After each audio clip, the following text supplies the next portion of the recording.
Sunog mga farmers.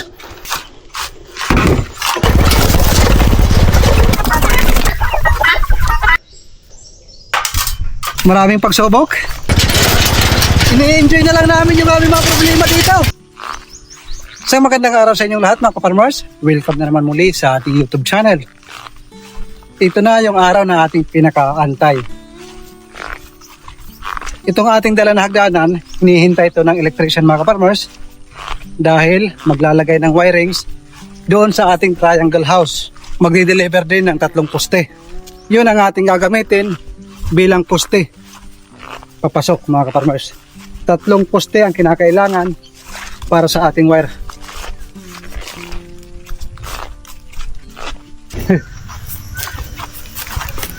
Ayaw magpadaan mga ka-farmers.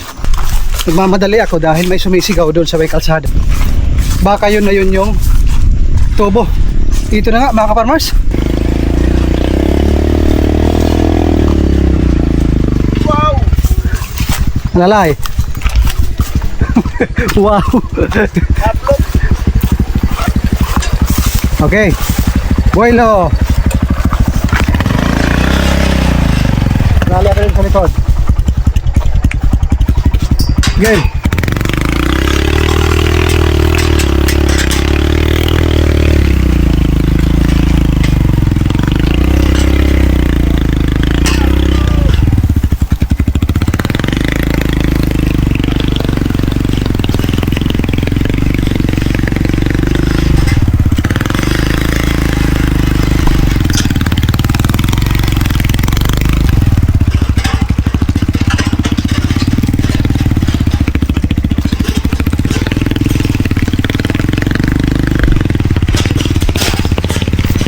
Buti na mga ka-farmers, pinasok niya. Hindi na tayo magbubuhat.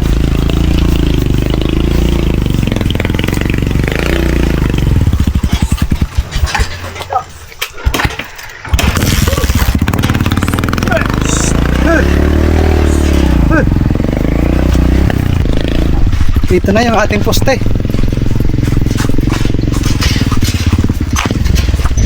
Dito yung ating entrance, yung ating pinaka-gate. Lalagyan natin ito ng ka-farmers idea dito sa entrance. Dito lang. Yes mga ka-farmers, ito yung poste ng ating kuryente dito sa loob. At ito naman yung pangbuhos sa ibaba. Okay, thank you po sir. Wow, grabe. Parang ako 170 175 pala mga ka-farmers. Kaya may kalakasan. Ito na yung ating poste at 2 simento. Ito na mga ka-farmers, nagsisimula na ang maglagay ng mga wirings. Kasama natin si bossing Rex Camino, isang expert electrician. Hulay talit eh. Ito yung ating mga wire.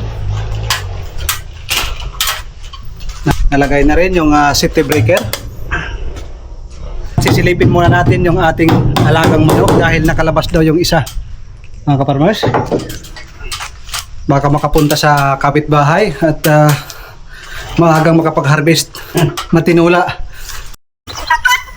Ayan mga ka-farmers, nakalabas. Ngayon na nasa labas ka, gusto mong pumasok. Kanina lumabas ka.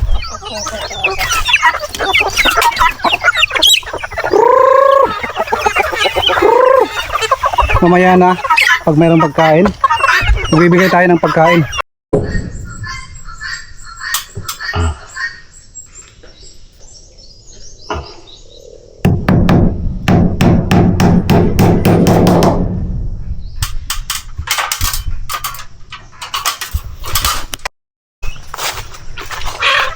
Bibigyan niya ng pagkain si Brad. Ano yung mixture mo ngayon? Ano meron dito? Madre de agua. Madre de agua, pulo ng saging at commercial feeds mga ka-farmers. Sige na, gutom na. Dito muna kayo.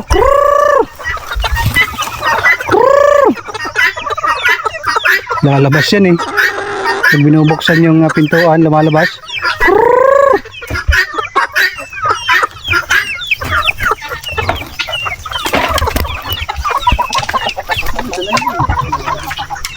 Sa labas, ito.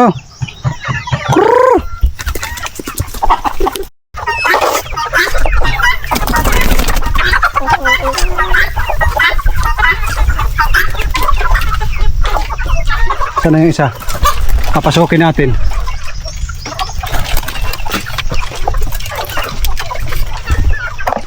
Tingnan mo yung gin niya, ha?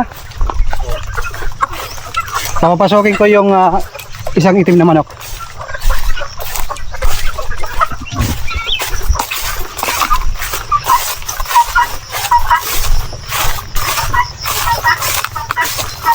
Sana. Yan na, yan na. Ayun. Dahan-dahanin lang natin, baka lumipad mga kaparmers. Diyan. Diyan ka sa may gate. Papasok na yan, papasok na. Ayun, pumasok mga kaparmers.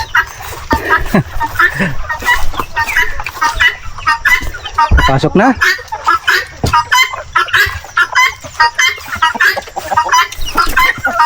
Bigyan mo itong ating pangtari. Kung hindi ka lang sana maldito, hindi ka ngayon nakatali. Oh, bigyan mo ng pang-itol yung kanya. Punuin mo kasi malakas siyang kumain. Lagyan mo ng parang sabaw. Tama na, sabaw. Kasi gustong gusto ng ating Muscovy duck yung parang masabaw mga kaparmers.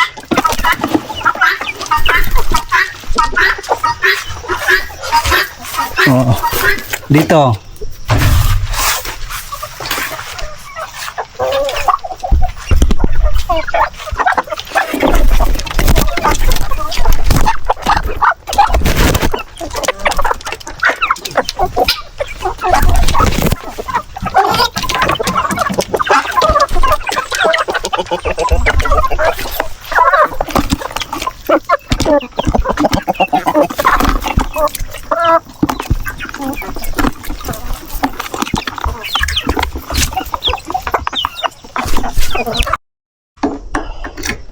Ayan na, yung bulb holder. Tama ba?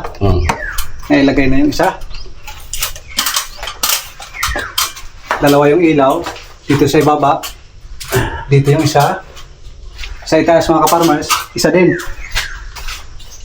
Wala pa Mga kaparmers. Nag-abereya yung aming service mga kaparmers. Magkakarga sana kami ng mga gamit papunta dito sa aming triangle house. Katulad nito at saka yung mga blow drum. Kaso palaging natatanggal yung kadena sa sprocket. Meron ako ipapakita sa inyo mga kaparmers. Nandun sa itaas, natutulog.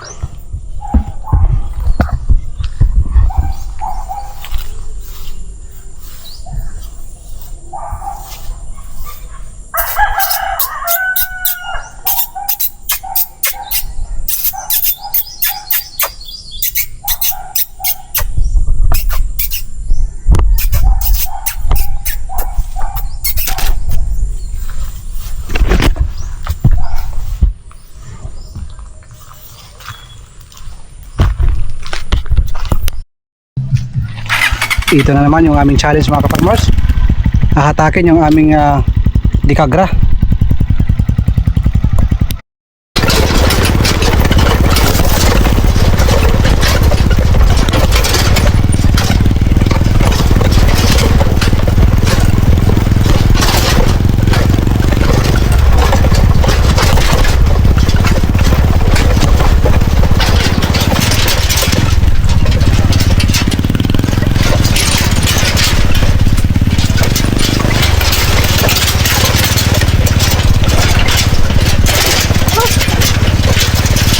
Mga challenge mga kaparmers.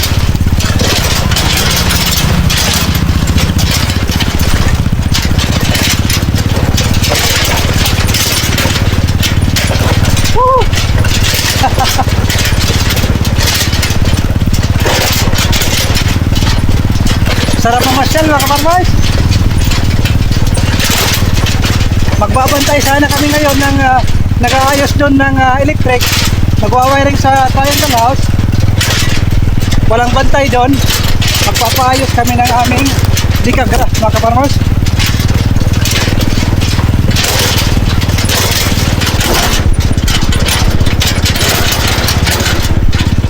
Buhay mga kaparmers.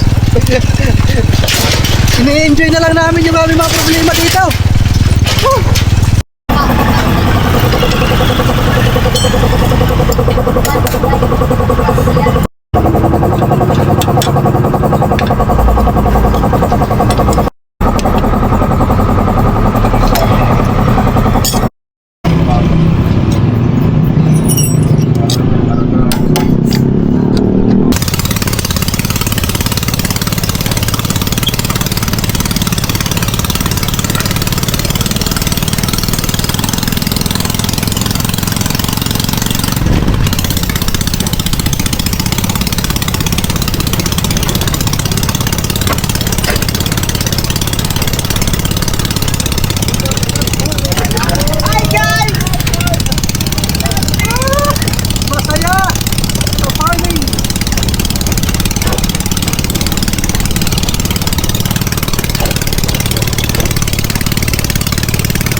Grabe mga ka-farmers, yung nangyayari sa araw na ito, dalawang bisis na nasira.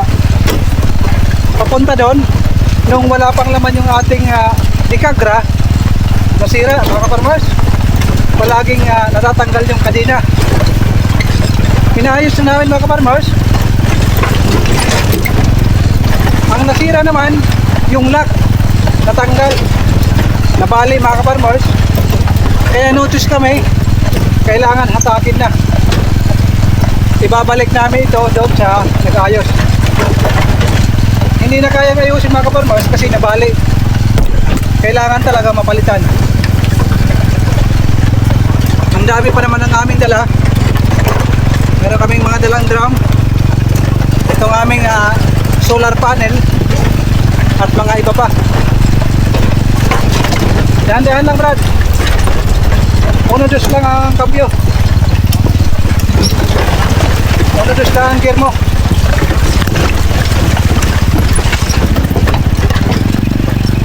Yung aming kasing motor na taga-attack is 125 lang. Itong sidecar medyo may kabigatan din mga kaparmers. Kaya nahihirapan.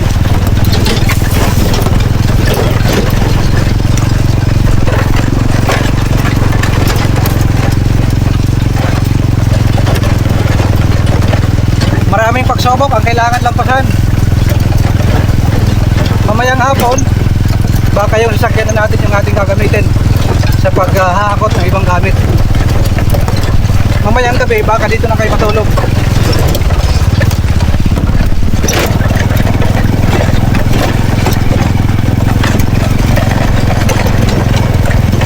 Grabe mga ka-farmers, maraming pagsubok. Ipapasok sana namin yung aming dikagra, kaso nasira. Ibabalik na naman namin doon sa mekaniko. Kaya ito, manual, buhatan mula sa kalsada papasok doon sa aming munting farmhouse. Yung electrician pala ka-farmers, tapos nang maglakay ng mga wirings. Check natin ngayon. Ito yung ating solar panel mga ka-farmers. Dahil tulad ng aking sinabi, dito tayo matutulog mamaya. Pa-charge natin yung ating munting solar generator.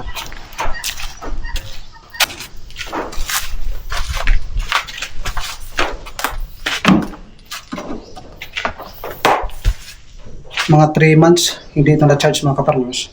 Hindi ito nagamit. Yung ginagamit ko lang na pag-charge dito is yung sa kuryente. Sana gumana pa. Nasa 49% yung kanyang harvest mga ka-farmers kasi makulimlim.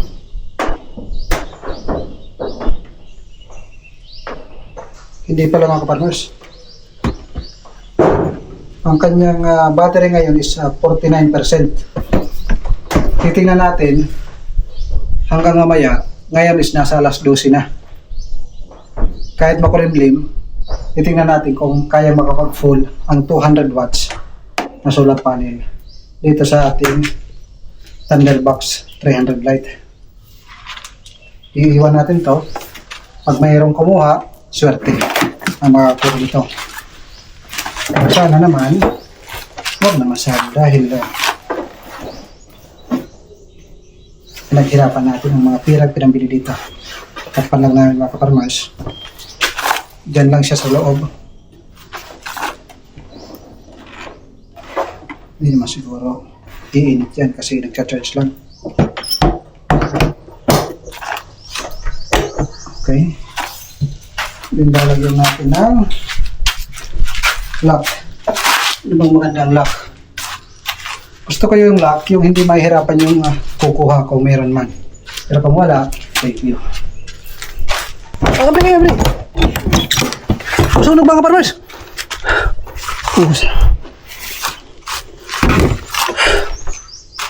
Nasira mga kaparmers yung ating ano? Oo. Hindi. Kasalanan to ng binilhan ng ang tawag dito? Ng solar panel. Hindi siguro maganda yung pagkakabit. Ito mga kaparmers, yung wire oh. Tapos nabili nyo. Sayang mga kaparmers, yung 6,000 natin.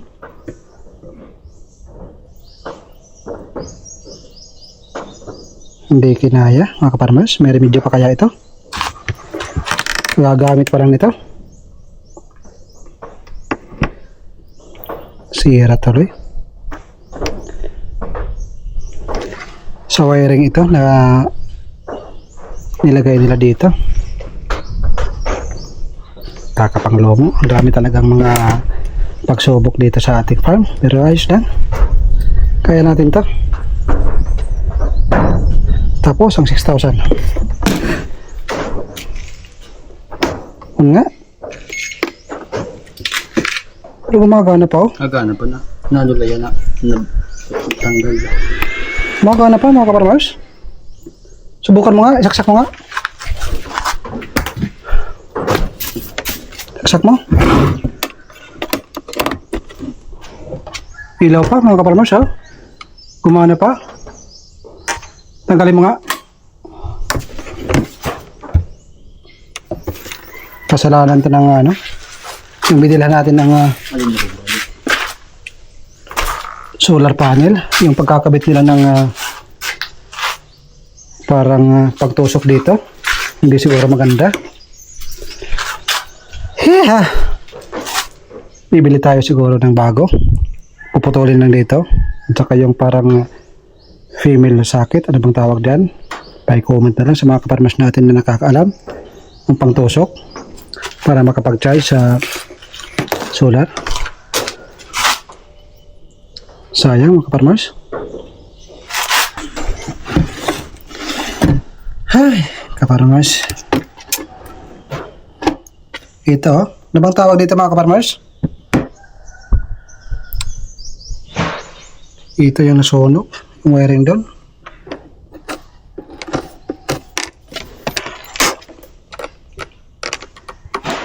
Gagana pa kaya ito?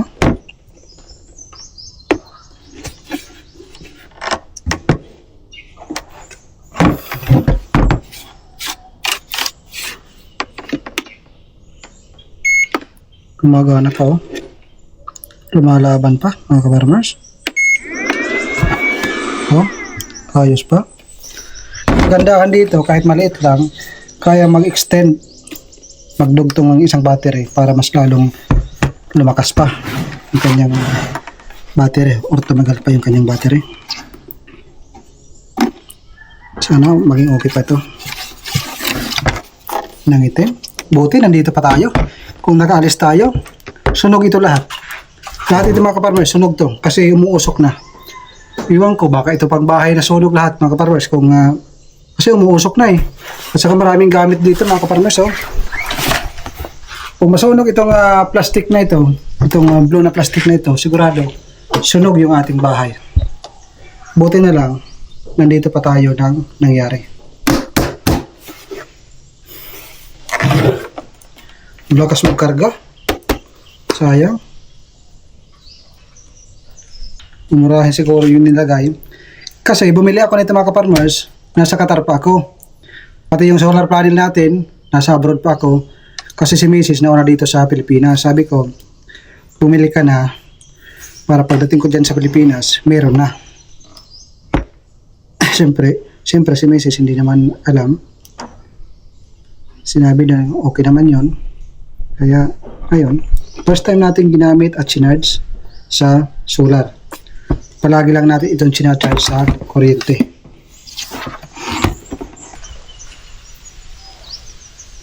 Alas 12:31 na mga kaparwers.